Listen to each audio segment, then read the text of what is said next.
Iran तो मुमकिन jail तजवीज़ उत्ते ट्रंप ने नेतन्याहू विच तल्ख हमलियां उत्ते जवाब दिता ते अमरीका ईरान दस्तखत बाद 30 दिन बाद मुज़ाकरात रिपोर्ट के मुताबिक अमरीका ईरान दस्तखत बाद 30 दिन के मुज़ाकरात होंगे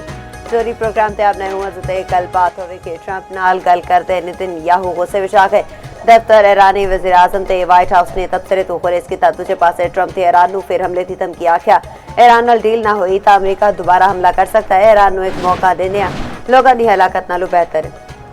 अमरीका ईरान मुज़ाकरात का दूजा दौर सीजन 2 बाद इस्लामाबाद में होने का इम्कान ईरान ते अमरीका विच मुआहदे के मुसवदे नूं हतमी शक्ल देने लई संजीदा कोशिशां जारी है मीडिया के मुताबिक पाकिस्तान की अहम शख्सियत अज ईरान का दौरा कर सकते हैं ताहम सरकारी तौर पर हुण तक इनकी तस्दीक नहीं हो सकी तर्जमान ईरानी वज़ारत ख़ारजा इस्माइल बाकायदा आखना है कि पाकिस्तान के जरिए अमरीका नाल पैगामात का तबादला जारी है ईरान जो चाहता है वह मुतालबे नहीं बल्कि हकूक ने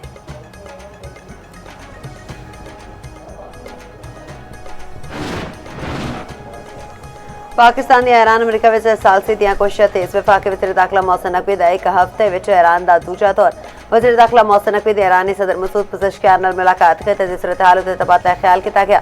ईरानी सदर ने सोशल मीडिया ते अपने पैगाम विच आख्या जबर दे जोर ते हथियार नहीं सुटे जाणगे जंग टालन दा हर राह इख्तियार किया सफातकारी विच एक दूजे दा एहतराम करना चाहिए मोहसिन नकवी तेहरान विच पाकिस्तान इनकलाब ते commander in chief general Ahmad Vahidi नाल भी मिले ईरान के वज़ीर दाखिला सिकंदर मोमिनी नाल भी मुलाकात की गई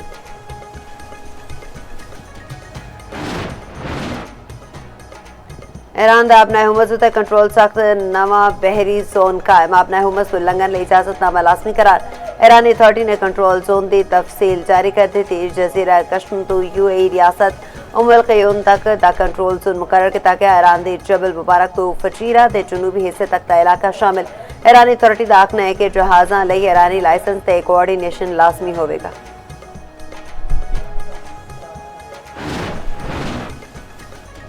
इसराइल स्मूथ फ्लोटीला दे गिरफ्तार इमदादी कारकुनान नाल बदसलूकी इसराइली वजीर बेन गुहर ने वीडियो जारी कर दी इमदादी कारकुनान दे हाथ बन के जमीन पर बिठाया गया वीडियो विच इसराइली वजीर परचम लहरांदे नजर आए बरतानिया इटली फ्रांस कैनेडा हाईलैंड ते आयरलैंड ने शदीद मजम्मत की थी इसराइली सफीरा नूं तलब करके एहतजाज किया गया तुर्किया ने कार्रवाई नूं बहरी कजाकी करार दिता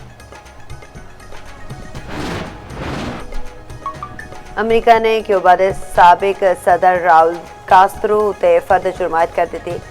राउल कास्त्रो ते दीगर अफराद ते अमरीकी शहरियों के कत्ल की साजिश के इल्जाम में फर्द जुर्मायत हुई अमरीकी का मुकाम अटॉर्नी जनरल का आखना है कि कास्त्रो ते दीगर मुलजमान उत्ते त्यारा तबाह करने ते कत्ल के 4 मुकदमात भी कायम नहीं क्यूबन सदर मैकविल ने साबिक सदर के अमरीकी इल्जामात नूं बेबुनियाद करार दिता विफाकी हुकूमत ईद उल अज़हा ते 3 छुट्टियां का ऐलान कर दिता 26 27 ते 28 नूं ईदां दे तातीलात होणगियां काबीना डिवीजन ने नोटिफिकेशन जारी कर दिता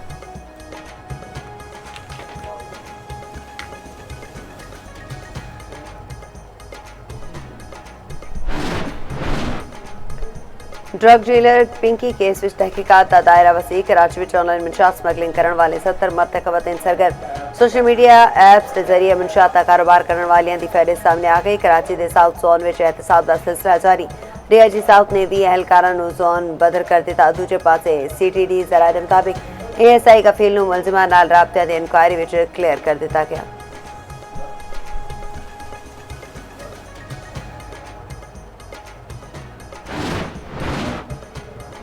लाहौर कोयटा पेशावर कराची दी मवेशी मंडियां विच महंगाई अरूज ते रावी सगियां पुल मंडी विच सोनू ते बबलू ना ते बैल दे चर्चे खूबसूरत जानवरां दे रेट दी आसमान ते शहरी परेशान पंजाब विच अवामी मकामात ते कुर्बानी दे जानवरां दी सिरी पाए जलान ते दफा 144 नाफिज